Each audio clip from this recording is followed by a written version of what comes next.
Hello guys, সবাই কেমন আছেন? আমি আজকে করব অসাধারণ মজাদার একটা রেসিপি, চিংড়ি ভুনা।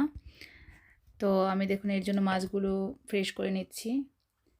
এটা রান্না করতে আমার যা যা উপকরণ লাগবে তা আমি আপনাদের বলবো। দেখুন এখানে আমি কিছু পোস্ত আর কাজু বাদাম একসাথে বেটে নিয়েছি। এর মধ্যে আমি ইয়োগার্টটা অ্যাড করে দিচ্ছি। তারপর নর্মাল যা যা আপনারা মশলা ইউজ করেন সেটাই, হলুদ গুঁড়া, সামান্য মরিচের গুঁড়া, কাঁচামরিচ বাটা, ঠিক আছে? তো এরপর আমি ফাইনালি মাছগুলো একটু ভেজে নেব, বাট আমি এখানে হলুদটা ইউজ করিনি। তো এই দেখুন মাছগুলো এক এক করে একটু ভেজে নিচ্ছি লাল লাল করে। তো খেতে একটু মজাদার হয় মাছগুলো ভেজে নিলে। অনেক কালারফুল লাগতেছে মাছগুলো, দেখুন।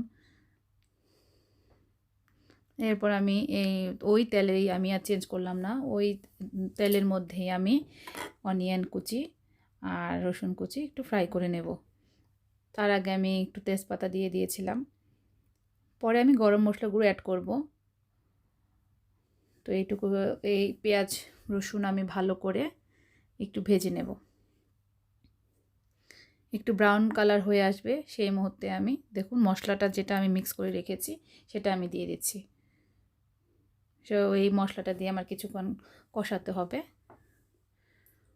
কষানোর পরে আপনারা জানেন যে যখন আপনারা অ্যাড করবেন ইয়োগার্ট আর হচ্ছে পোস্ত বাটা, কাজু বাদাম বাটা, তো এই সকল মশলাগুলো একটু ভালো করে আমাদের টাইম নিয়ে কষাতে হয়, যাতে যতক্ষণ পর্যন্ত না মশলা থেকে তেল বেরিয়ে আসছে। দেখুন এর মধ্যে আমি কিছু গরম মশলা গুঁড়ি করে রেখেছি।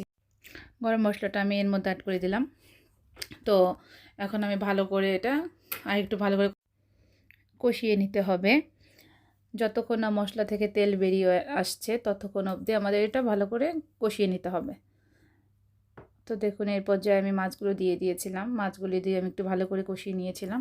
এখন দেখুন আমি একটু কিছুক্ষণ জাল করে দেব। জাল দিয়ে আমি এটা ঢাকা দিয়ে দেব।